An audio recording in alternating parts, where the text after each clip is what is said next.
Now, we all know that the strife in Manipur, which is almost now 80 days old, has created a searing wound in the hearts and minds of India. There have been multiple protests across South India, let me tell you, and they're all of them right now on your screens. They will play in a bit. These are visuals of protest on Manipur from Tamil Nadu, from Bengaluru, from Telangana, and also from Kerala.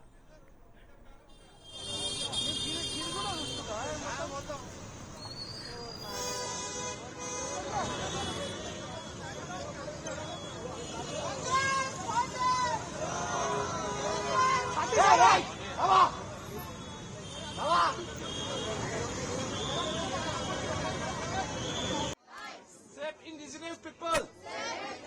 Narco terrorists. Down, down. Poppy plantation. Down, down. Illegal immigrants. Down, down. We want peace in Manipur. Imal lebagna. Imal lebagna.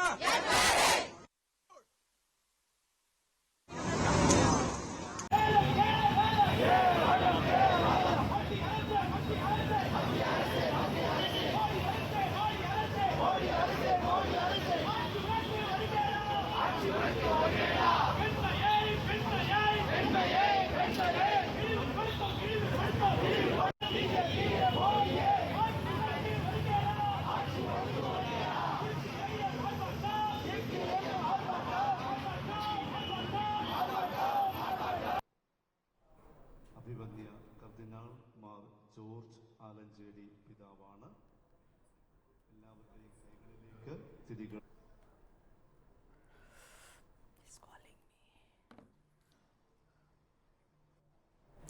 But then there was yet another protest march for restoring peace in Manipur, organized by Muslim Youth League in Kasaragod district, and it was most disturbing to say the least. Even as the huge crowd of youth wing members of Indian Union Muslim League or IUML gathered to protest against the continuing violence in Manipur, they also raised some very objectionable slogans against a community, almost exhorting others to punish them severely. We shall show you the video of the protest march, but as a responsible news organization, we shall not play out the audio. Watch this and I come back to you. Just watch the visuals. Like I said, no audio, just the video of what this protest march was. This was in Kasaragod district in Kerala, taken out by the youth wing of IUML. They are raising slogans which I said are extremely objectionable, offensive, provocative against a particular community. But like I said, as a responsible news organization, we shall not play you the audio of it. Hands risen, of course, and a very, very charged. This is a protest march against the violence in Manipur, but it turned into something else altogether.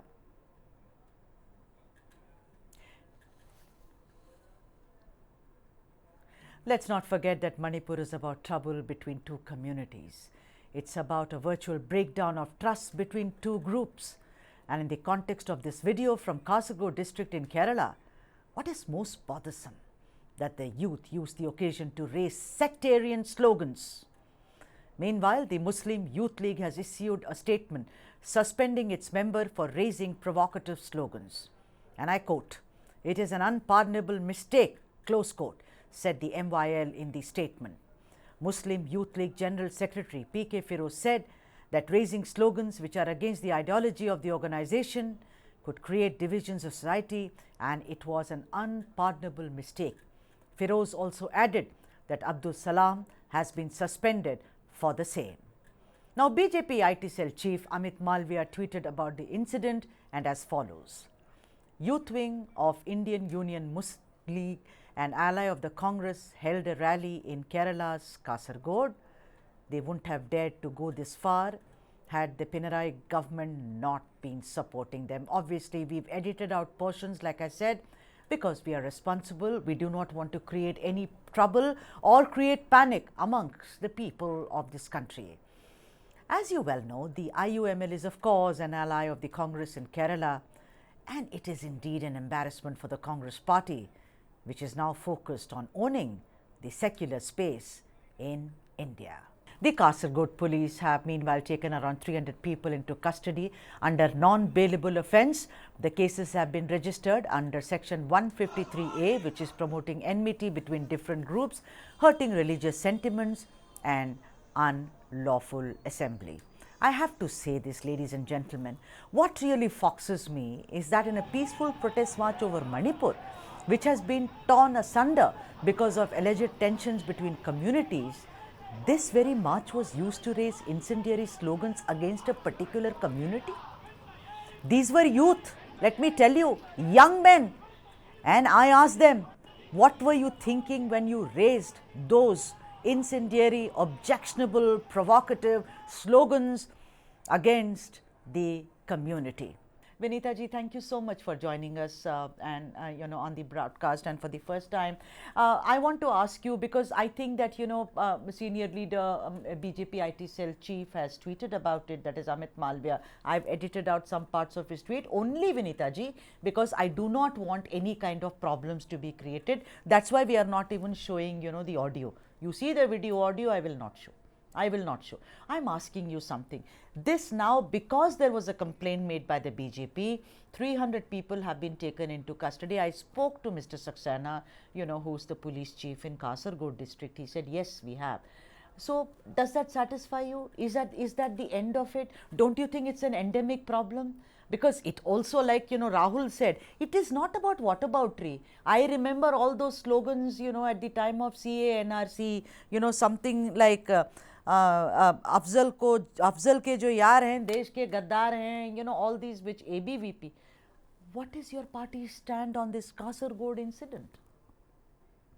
No, absolutely, Sudha. First of all, thank you for having me here. That's This is an absolutely despicable and extremely worrisome situation in Kerala. And this is not the first time that it's happening. This is, if you recollect the Alapi incident in 2022, there was a little boy who was actually shouting slogans of hate against a particular religion. As you don't want to, specify the audio, so I wouldn't also go into the specifics. But there were these hate slogans that were there earlier on as well, and this is the second time that it's happening. So, an action taken in reaction to a particular incident is not enough at all. And the IUML, its so-called secular party, as Rahul Gandhi, the leader of the, the Congress party, says that he has proclaimed in global forums that this is a secular party. If this is the secularism that the newly found India alliance is standing for, then I think we have a lot of room for worry in the country. And the kind of hate speech that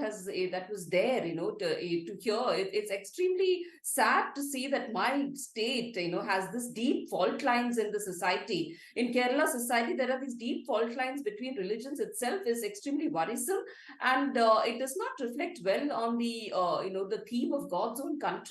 And I think the chief minister himself has to come up and explain. And the IUML is also part of the newly found alliance, that the Gathbandhan that they call it, which is there to protect the country. So what are we talking about here? So it is extremely worrisome, and this this requires an action, immediate action on part of the the Pinarayi government as well as the Congress and of course the IUML. Hello, Mr. Munir. Good to have you on the show. Mr. Munir, people like you in politics can see things in the right light and the right balance.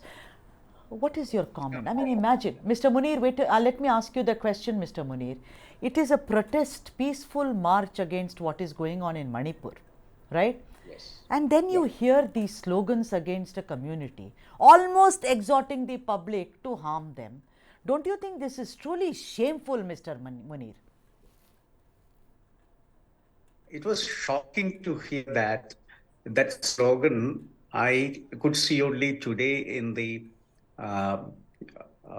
mobile, social media, and the slogan is unpardonable. He should not be just suspended, he should be expelled. And I don't know whether he's a party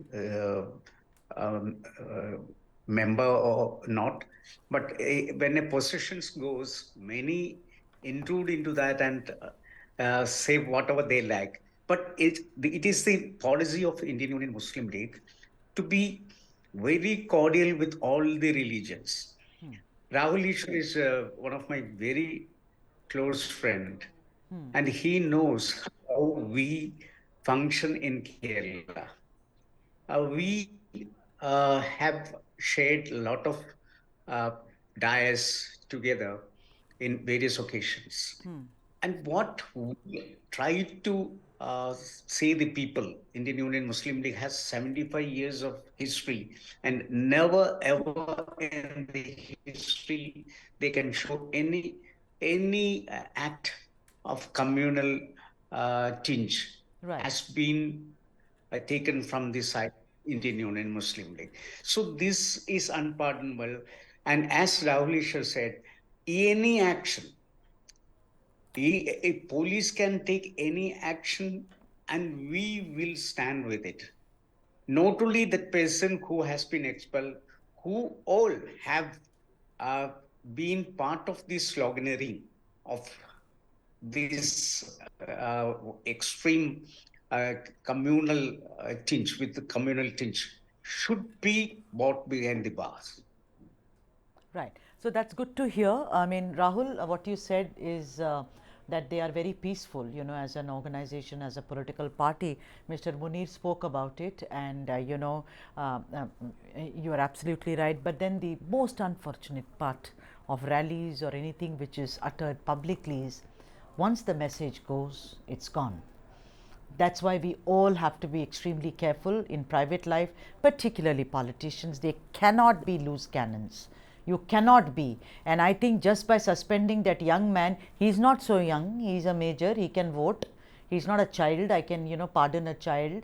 But then, you know, this kind of a behavior is really terrible. Gokul Chandran, let me come to you. Gokul Chandran, you heard what Rahul Gandhi said, right? And also what Vinita ji said, that IUML is now part of India, the acronym for the organization or the conglomeration that you're bringing. Don't you think that this is really, you know, kind of, it's a blot now? You know, do you deserve this? Even as you're going to move on no confidence, even as you won, you know, Karnataka, you had a fabulous victory in Karnataka. Even as the BJP tries to enter, every time it tries to enter any of the southern states, everyone says, oh, they have no place. Culturally, we are very different. But is this the culture of Kerala then, Gokul Chandran? What is Sudha, this? see, Mr. Munir gave a very good explanation. I think we should close the matter here, and no political party or no political leader will take onus of what has happened and give such a good explanation. So I think we should be ending this debate here, and we should let the peace prevail in Kerala. And as we always know, IUML is a secular party, and there is no doubt about that. See, when they were in ministry, they were mostly holding the education ministry in Kerala whenever UDF was ruling, and see the amount of schools and colleges which has been brought up by the Hindu organizations. But the point is, Rahul Ishwar, like you said, some senior member should come and maybe publicly apologize for this. That is what you said. Why not the big brother Congress party? Why are they keeping quiet, Rahul? You know, they have all the time to go and mouth platitudes everywhere about democracy and, you know, secularism and mohabbat ki dukaan and nafrat ka bazaar band karo and all that. What happened just now? After all, you know, Wayanade, Mr. Rahul Gandhi has a very close relation with Wayanade. Why is he so quiet suddenly? This is what the common people will ask. The 26% Muslims may ask in Kerala. I would have asked. Where are you now? Absolutely. Yeah, two submissions. First of all, no, it's very happy to hear Sri Munir sir's very categorical statement that really heals. When Yeah, a it person of his heals. stature, Yeah. when a person of his stature, no, outrightly says this is wrong and we all stand with you, that really heals. This is the healing touch that is needed. And, you know, being a person who I heard Munir sir from my childhood, I have seen him quote Bhagavad Gita, Bible, Quran in various stages. And, you know, we all say that Muslim League is a good role model for all the community-based parties. When we are community-based, on one hand, we need to have our interest, and on the other hand, we need to have everyone's interest. And led by Tangal family, Munir sir, Sri Kujalikuti sir, Bombadushi sir, everyone has always been a champion of pluralism. Thank you for that. I was expecting the same from you. Second, Sri Rahul Gandhi, with due respect, he's our MP too. Even though there might be technical issues, he's our MP, especially from Kerala. He should make a categorical statement on it. This is where sometimes Congress really falls short of the mark, because they don't create a statement, maybe for the fear of somebody capitalizing. This is not the state for that. What one unfortunate thing happened, address it, give a categorical political statement, and only when that statement is given, some kind of balance or some kind of harmony is maintained. Just like Munir sir did, I hope some senior Congress leaders, including Sri Shashi Tharoor, who we all see as a Vishwapauran, a Yes. cosmopolitan, I hope Sri Shashi Tharoor, Sri Rahul Gandhi comes out with categorical statement, condemns this, and also, just like Munir sir earlier said, the person should be prosecuted as per the law. So under 153, or similarly, there are hate mongers among our community too. People like Yadi Narasimhanand has been a curse to us, and I was the first person in India to file a FIR against Sakshi Prachi for our anti-Muslim comments. So when our community members is doing something wrong, we point that out. That will bring confidence and consolation to all the communities. Similarly, if a other community member is saying something wrong, when their community leaders itself come forward and say this is wrong, let us build harmony. That's how nation building happens. So I hope this message by Minister goes across the spectrum and it gets highlighted in the national media in a very prominent way. And also, we are all waiting for the statement by Congress Sri Rahul Gandhi and especially Shashi Tharoor, who we all hope will become, or many people project him to be the next Chief Minister of Kerala. So Sri Shashi Tharoor's position, Sri Rahul Gandhi's position is extremely important in this.